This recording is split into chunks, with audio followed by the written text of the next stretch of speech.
Hai, namaku Vera. Di sini aku mau ceritain pengalaman horor dari temenku. Namanya Yoga dan 3 temennya, Dani, Anggit, sama Pandu. Jadi cerita ini bermula di awal tahun 2016, waktu mereka kuliah semester 3 dan punya rencana buat sewa rumah kontrakan. Tapi ternyata rumah itu berhantu.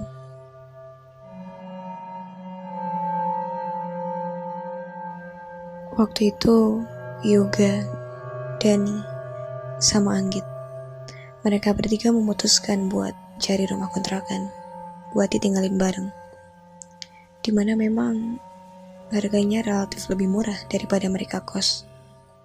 Setelah cari kurang lebih 1 minggu, akhirnya dapat rumah yang bakal mereka tempatin.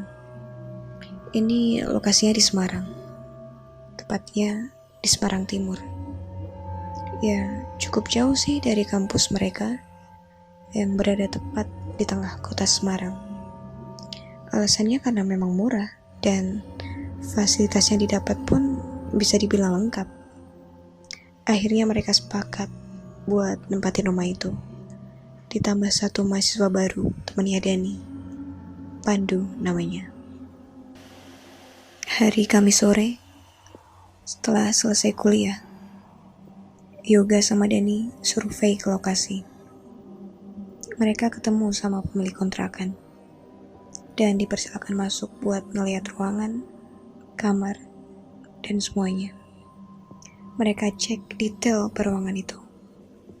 Jadi gambarannya, rumah itu tergolong baru dan sangat minimalis. Cuman punya 1 akses pintu utama, di mana pintu itu dibuat dari pagar besi yang bisa didorong. Rumah itu punya 2 lantai. Jadi begitu masuk, nanti di sebelah kanan ada tangga menuju ke kamar. Lantai dasarnya cukup sempit, cuman muat buat naruh 4 motor aja. Dan rumah itu punya 3 kamar tidur, 1 kamar mandi, dan 1 dapur. Jadi begitu masuk, nanti ada tangga utama menuju ke lantai 2. Dan itu tepat di sebelah dapur. Lantai 2-nya cukup luas, bisa dibilang ini ruang keluarga.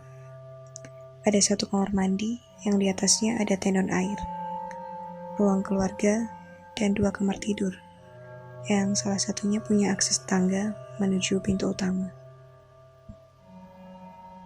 Akhirnya, setelah negosiasi cukup panjang, mereka menemukan titik temu dan sepakat buat nempatin rumah itu selama 1 tahun. Sebelum mereka pulang, pemilik kontrakan itu minta izin buat pakai salah 1 kamar di dekat kamar mandi. Kamar itu cukup luas, katanya buat nyimpan barang-barang lama dari pemilik kontrakan itu. Dan mereka setuju aja dengan hal itu. Suatu hari setelah selesai Idul Adha, Yoga pun balik ke kota Semarang. Maghrib dia udah sampai di kontrakannya. Nggak ada siapa-siapa, cuman dia sendirian. Oh iya, kamar Yoga ada di lantai 2, di mana kamar itu adalah kamar yang punya akses tangga ke pintu utama. Dia pun segera beres-beres dari barang bawaannya. 30 menit kemudian, ada suara motor masuk. Dia lihat ke bawah, ternyata itu adalah Pandu, teman barunya. Mereka pun saling menyapa satu sama lain. Kemudian, kembali beres-beres dari barang bawaannya itu.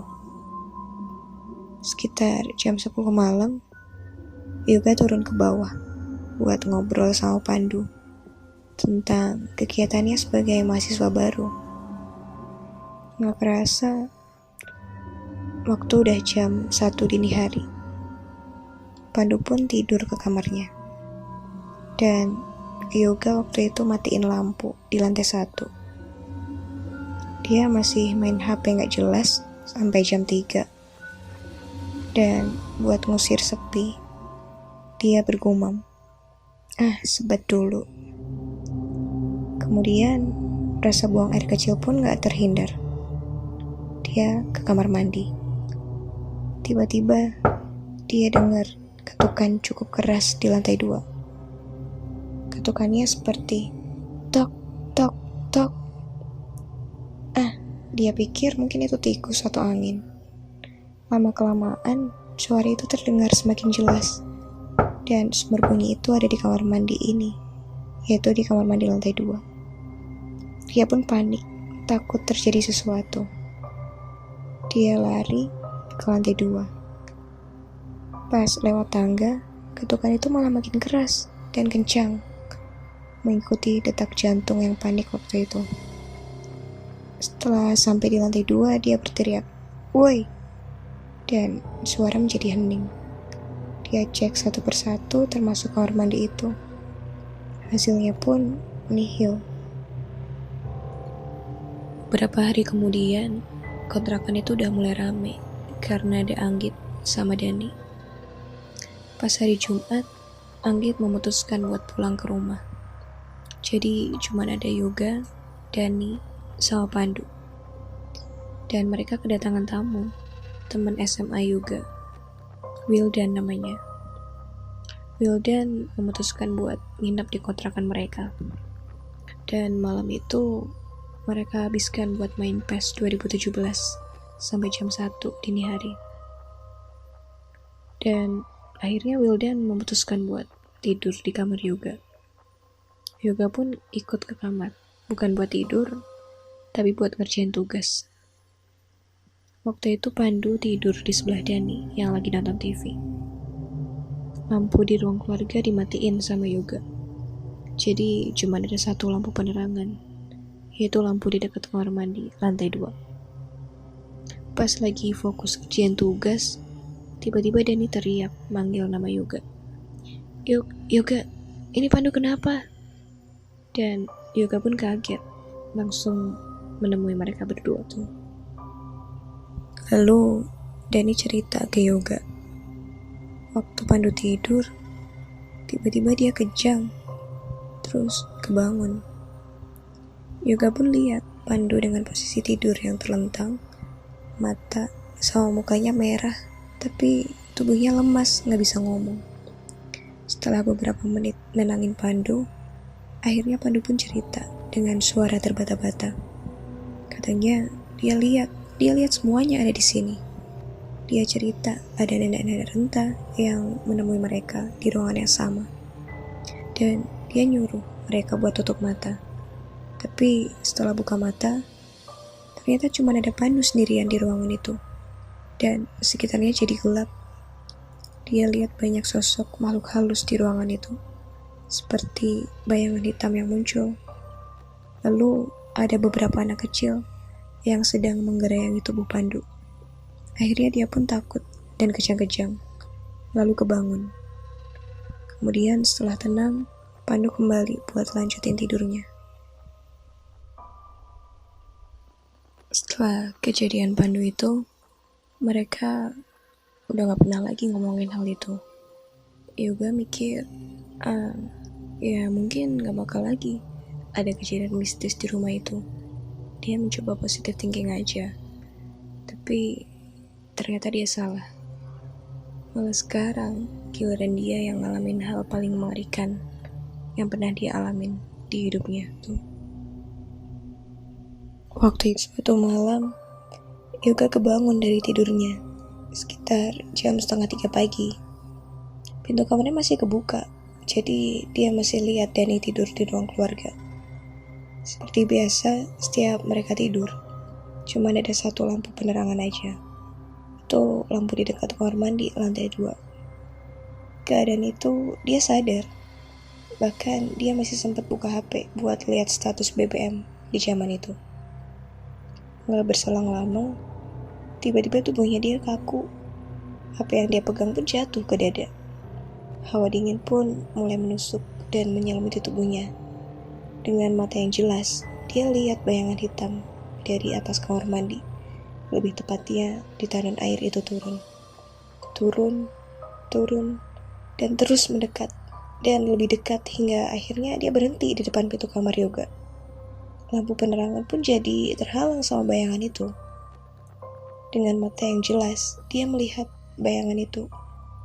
Wanita dengan rambut kusut panjang, tapi gak begitu jelas wajahnya. Waktu itu, Yoga cuma bisa pasrah sama keadaan. Anehnya mata dia gak bisa kedip sedetik pun. Hingga dia terus ngamati bayangan hitam itu ada di sebelah kirinya dia. Mata mereka pun bertatapan. Dan Yoga cuma bisa nelen ludah. Takut, bingung, gak tahu mau ngapain. Dan sekarang, Yoga ngerasain ada sesuatu masuk di tubuhnya dia lewat jari tangan kirinya. Dan dengan keadaan bayangan hitam itu masih menatap Yoga. Tangan kiri Yoga pun udah mulai mati rasa. Tapi aneh, ini sungguh aneh. Ketika Yoga baca ayat kursi, seolah-olah bayangan hitam itu malah niruin apa yang dia ucapin. Sumpah, dia udah putus asa waktu itu. Di saat yang bersamaan, dia mencoba masuk ke dalam tubuh Yoga. Tapi setelah selesai baca ayat kursi, dengan keadaan pasrah, dia baca 2 kalimat syahadat. Dan seketika itu pun, bayangan itu hilang. Peredaran darah pun mulai kembali normal. Dan Yoga ngeluarin banyak banget keringat, seperti habis jogging malam. Yoga bersyukur banget bisa terhindar dari kejadian menyeramkan di malam itu. Tubuhnya dia lemas, pucat wajahnya, dan akhirnya dia bisa tidur.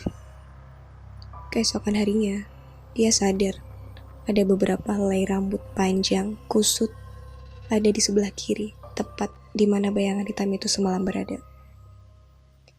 Masih banyak sebenarnya kejadian-kejadian di luar nalar yang mereka alamin di kontrakan setan itu. Mungkin bakal disambung lain waktu. Terima kasih udah dengerin, dan sampai jumpa.